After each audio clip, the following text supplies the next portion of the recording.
दिल्ली में बदला power centre, नए दफ्तर में शिफ्ट पीएम मोदी, सेवा तीर्थ मोदी का नया पता। नमस्कार, आप देख रहे हैं कैपिटल टीवी की स्पेशल स्टोरी। मैं हूं परवीन शेख।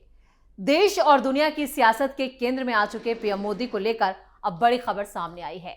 इस खबर से दिल्ली की सियासत में भी हलचल तेज है। अब दिल्ली का पावर सेंटर बदलने वाला है। पीएमओ से पीएम मोदी का बोरिया बिस्तर बन चुका है। अब साउथ ब्लॉक नहीं बल्कि सेवा तीर्थ होगा पावर सेंटर। प्रधानमंत्री नरेंद्र मोदी साउथ ब्लॉक में 70 साल पुराने पीएमओ दफ्तर को छोड़कर नए सेवा तीर्थ कॉम्प्लेक्स में शिफ्ट होने वाले हैं। यह नया कॉम्प्लेक्स सेंट्रल विस्टा परियोजना का ही हिस्सा है, जिसमें 3 हाईटेक बिल्डिंग है। सेवा तीर्थ 1 में पीएमओ, सेवा तीर्थ 2 में कैबिनेट सचिवालय और सेवा तीर्थ में 3 एनएसए कार्यालय है। सभी प्रशासनिक कार्य अब एक केंद्रीकृत परिसर में होंगे, जिससे सुरक्षा, डिजिटल सुविधाएं और कामकाज में तेजी आएगी। पीएम मोदी की ये शिफ्ट सिर्फ कार्यालय नहीं बल्कि प्रशासनिक बदलाव और नई सोच का प्रतीक भी माना जा रहा है। क्या है पूरी खबर, कहां शिफ्ट हो रहे हैं पीएम मोदी, सब कुछ आपको बताएंगे अपनी इस स्पेशल स्टोरी में। पीएमओ का नया पता सेवा तीर्थ। प्रधानमंत्री नरेंद्र मोदी का नया ऑफिस लगभग तैयार हो चुका है और पीएम जल्द ही नए पते पर शिफ्ट हो सकते हैं। पीएम इसी हफ्ते सेंट्रल विस्टा रीडेवलपमेंट प्रोजेक्ट के तहत बने सेवा तीर्थ कॉम्प्लेक्स में जा सकते हैं। शिफ्टिंग 14 जनवरी यानी मकर संक्रांति के मौके पर होने की योजना है। मीडिया रिपोर्ट्स के हवाले से यह भी बताया गया है कि इस कॉम्प्लेक्स को पीएमओ, कैबिनेट सेक्रेटरिएट और नेशनल सिक्योरिटी काउंसिल सेक्रेटरिएट के लिए डिजाइन किया गया है, जिसमें तीनों को अलग अलग बिल्डिंग दी गई है। जिस नई बिल्डिंग में पीएमओ होगा उसका नाम सेवा तीर्थ 1 रखा गया है, जिसमें मॉडर्न वर्क स्पेस और शानदार सेरेमोनियल कमरे हैं जो सेवा की थीम को दिखाते नजर आ रहे हैं। पीएमओ के इस नए जगह पर जाने से एक युग का अंत भी होगा, क्योंकि ये 1947 में भारत की आजादी के बाद से साउथ ब्लॉक में था, जहां सेवा तीर्थ 2 में पहले से ही कैबिनेट सेक्रेटरिएट जो पिछले साल सितंबर में वहां शिफ्ट हो गया था, वही सेवा तीर्थ 3 में नेशनल सिक्योरिटी एडवाइजर का ऑफिस होगा। साउथ और नॉर्थ ब्लॉक बनेगा पब्लिक म्यूजियम। मौजूदा पीएमओ खाली होने के बाद साउथ और नॉर्थ ब्लॉक को एक पब्लिक म्यूजियम युगे युगीन भारत महासंग्रहालय में बदल दिया जाएगा। प्लान किए गए म्यूजियम के डेवलपमेंट के लिए टेक्निकल सहयोग के लिए 19 दिसंबर 2024 को ही फ्रांस की म्यूजियम डेवलपमेंट एजेंसी के साथ एक एग्रीमेंट साइन किया गया था। पूरा सेवा तीर्थ परिसर, जिसे एग्जीक्यूटिव एनक्लेव भी कहा जाता है, लार्सन एंड टुर्बो द्वारा बनाया जा रहा है। प्रधानमंत्री के लिए एक नया आधिकारिक आवास, जिसका नाम अभी के लिए एग्जीक्यूटिव एनक्लेव पार्ट 2 रखा गया है, वो भी पास में ही बन रहा है। यह बदलाव प्रधानमंत्री मोदी की औपनिवेशिक विरासत को खत्म करने के विजन के बिल्कुल अनुरूप है। उनकी सरकार ने पहले नई दिल्ली के मशहूर राजपथ का नाम बदलकर कर्तव्य पथ कर दिया था। केंद्र सरकार के वर्क स्पेस को मॉडर्न बनाने और एडमिनिस्ट्रेशन और गवर्नेंस में एफिशिएंसी को बेहतर बनाने की बड़ी कोशिशों के तहत नए कॉमन सेंट्रल सेक्रेटरिएट बिल्डिंग बनाई जा रही है, ताकि उन मिनिस्टर्स, उन मंत्रालयों को भी एक जगह लाया जा सके जो अभी दिल्ली के अलग अलग हिस्सों में फैले हुए हैं। ऐसी ही एक बिल्डिंग कर्तव्य भवन का पिछले साल अगस्त में उद्घाटन किया गया था, जिसमें पहले से ही कई मंत्रालय काम कर रहे हैं। 1189 करोड़ में बना सेवा तीर्थ।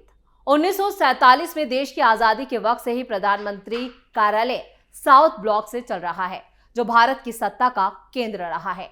पूरे सेवा तीर्थ परिसर का करीब 1189 करोड़ रुपए की इस लागत आई है, जिसे लार्सन एंड टुर्बो ने बनाया है। सेवा तीर्थ परिसर को एग्जीक्यूटिव एनक्लेव 1 के नाम से भी जाना जाता है। ये पूरा परिसर 2,26,203 वर्ग फीट में फैला हुआ है। तो आप अंदाजा लगाइए कि सेवा तीर्थ कितना हाईटेक और कितना आधुनिक होने वाला है, जिसमें सभी सुविधाओं के साथ साथ भारत की संस्कृति और भारत का सनातन से जुड़ा जो संस्कृति कल्चर है वो भी साफ साफ नजर आएगा। औपनिवेशिक विरासत से छुटकारा। एग्जीक्यूटिव एनक्लेव 1 के पास ही एग्जीक्यूटिव एनक्लेव 2 का भी निर्माण हो रहा है, जहां 7 लोक कल्याण मार्ग यानी प्रधानमंत्री का जो आधिकारिक आवास है उसे शिफ्ट कर दिया जाएगा। पीएम मोदी देश को औपनिवेशिक विरासत से छुटकारा दिलाने के विजन के साथ काम कर रहे हैं। इसी कड़ी में 7 रेसकोर्स रोड का नाम बदलकर 7 लोक कल्याण मार्ग किया जा चुका है और इसी तरह से राजपथ का नाम भी बदलकर कर्तव्य पथ किया जा चुका है। इसके अलावा नए कॉमन सेंट्रल सेक्रेटेरिएट इमारतों के निर्माण पर भी काम चल रहा है, जहां केंद्र सरकार के कई मंत्रालयों का दफ्तर शिफ्ट होने वाला है। इन्हीं में से कर्तव्य भवन 3 का पिछले साल अगस्त में उद्घाटन किया जा चुका है, जहां गृह मंत्रालय और विदेश मंत्रालय समेत कई मंत्रालय शिफ्ट हो चुके हैं। ब्रिटिश काल के साउथ और नॉर्थ ब्लॉक के पूरी तरह से खाली होने पर ये एक तरह से एक युगीन भारत संग्रहालय में बदला जाएगा, जहां भारत की 5000 साल पुरानी विरासत को समेट कर रखा जाएगा। केंद्रीय संस्कृति और पर्यटन मंत्री गजेंद्र सिंह शेखावत के मुताबिक ये संग्रहालय भारत की समृद्ध धरोहर और प्रगति की अटूट भावना का एक प्रमाण होगा। मोदी ने बदली दिल्ली की सूरत। 2014 में केंद्र की सत्ता में आई मोदी सरकार ने देश भर में इंफ्रास्ट्रक्चर मजबूत करने पर जोर दिया। साथ ही इस सरकार की बदौलत ही दिल्ली की सूरत में भी बड़ा बदलाव हुआ। कुछ परियोजनाएं तो ऐसी हैं जिससे दिल्ली के प्रदूषण को कंट्रोल करने में भी मदद मिली, जबकि कुछ ऐसी योजनाएं भी अमल में लाई गई जिनके जरिए दिल्ली विश्व स्तर के सरकारी आयोजन करने में कामयाब रही, बल्कि इससे टूरिज्म को भी बढ़ावा मिल रहा है। संसद भवन और कर्तव्य पथ जैसे ऐसे काम भी हुए जिन्होंने दिल्ली को अलग पहचान दी। मोदी सरकार के कार्यकाल की सबसे बड़ी कामयाबी ये रही कि ज्यादातर प्रोजेक्ट इतनी तेजी से पूरे किए गए कि जिसकी उम्मीद दिल्ली वालों ने भी नहीं की थी। मोदी सरकार की दिल्ली को सबसे बड़ी देन इसके हाईवे प्रोजेक्ट हैं। 2014 में जब मोदी सरकार सत्ता में आई थी तो उस वक्त ईस्टर्न और वेस्टर्न पेरिफेरल प्रोजेक्ट दिल्ली और हरियाणा सरकार में मतभेदों की वजह से लटका हुआ था। सबसे पहले इसी प्रोजेक्ट को समयबद्ध तरीके से तैयार किया गया, जिसका फायदा यह हुआ कि जो मालवाहक ट्रक हरियाणा से दिल्ली होते हुए यूपी आते थे उन्हें करीब करीब सिग्नल फ्री रास्ता मिल गया। दिल्ली को यह फायदा हुआ कि करीब 50,000 ऐसे ट्रकों को अब दिल्ली आने की जरूरत ही नहीं पड़ती। इसका असर दिल्ली की सड़कों के ट्रैफिक और प्रदूषण पर भी नजर आया, जिसके बाद दूसरा प्रोजेक्ट दिल्ली मेरठ एक्सप्रेसवे तैयार किया गया। सेंट्रल विस्टा ने बदल दी दिल्ली की सूरत। सेंट्रल विस्टा दिल्ली को केंद्र सरकार की बड़ी देन है, जिसमें सबसे महत्वपूर्ण प्रोजेक्ट तो संसद भवन का है। इससे पहले शायद ही किसी ने सोचा होगा कि महज 4 साल में नया संसद भवन तैयार हो जाएगा, लेकिन विश्व स्तर का यह संसद भवन इसी सेंट्रल विस्टा का एक पार्ट है। पुराना संसद भवन भी इतने कम वक्त में तैयार नहीं हुआ होगा। अब ये दिल्ली की अलग पहचान है और इसके अलावा कर्तव्य पथ को भी इसी प्रोजेक्ट के तहत तैयार किया गया।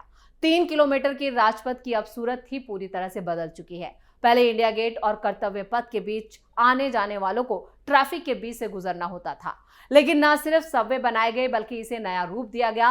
अभी ये प्रोजेक्ट चल रहा है और जिसके तहत केंद्रीय सचिवालय भी बनाया जा रहा है, जिससे कि सभी बड़ी ऑफिस एक ही बिल्डिंग में समा जाएंगे। भारत मंडपम परियोजना के बड़े फायदे। इस प्रोजेक्ट की बदौलत दिल्ली को विश्व स्तर पर पहचान मिली। इसी में ही G20 का सफल आयोजन भी किया गया। शानदार तरीके से बनाए गए भारत मंडपम में बड़ी कॉन्फ्रेंस और दूसरे आयोजन किए जा रहे हैं और इससे दिल्ली को अंतर्राष्ट्रीय पहचान मिली। यही नहीं, भारत मंडपम के साथ पूरे प्रगति मैदान को नए लुक में भी पेश किया गया और इसकी सबसे बड़ी खास बात यह थी कि प्रगति मैदान में आयोजनों के वक्त मथुरा रोड पर भारी जाम लग जाता था, लेकिन इसके साथ ही केंद्र सरकार ने 1100 करोड़ रुपए की टनल परियोजना को भी मंजूरी दी, जो वक्त रहते पूरी हुई। इस परियोजना का दिल्ली के लोगों को दोहरा फायदा हुआ। एक तो प्रगति मैदान के नीचे हजारों कारों की पार्किंग तैयार की गई, साथ ही प्रगति मैदान के नीचे बनी टनल से ईस्ट और वेस्ट साइड के बीच कनेक्टिविटी बेहतर हो गई, यानी मंडी हाउस से यमुना पार आने जाने के लिए एक सिग्नल फ्री रास्ता भी मुहैया कराएगा, जिसका असर यह हुआ कि आईटो पर लगने वाले जाम में भारी कमी आई। इसी तरह इस प्रोजेक्ट के तहत ही प्रगति मैदान मेट्रो स्टेशन से लेकर डीपीएस तक पूरा रोड सिग्नल फ्री कर दिया गया। अंडरग्राउंड यू टर्न बनने से मथुरा रोड के इस हिस्से में करीब करीब सभी सिग्नल खत्म हो गए। नमो भारत से कनेक्टिविटी हुई आसान। मोदी सरकार की दखल की बदौलत ही दिल्ली को देश की पहली हाई स्पीड रैपिड रेल योजना भी मिली। दिल्ली और मेरठ के बीच बनाए गए इस पहले प्रोजेक्ट में न्यू अशोकनगर से मेरठ के हिस्से तक नमो भारत दौड़ रही है, लेकिन आने वाले सालों में इसका फायदा लगातार मिलता हुआ नजर आया, क्योंकि दिल्ली मेरठ के साथ ही दिल्ली पानीपत और दिल्ली अलवर के बीच भी रैपिड रेल परियोजना की तैयारी हो चुकी थी।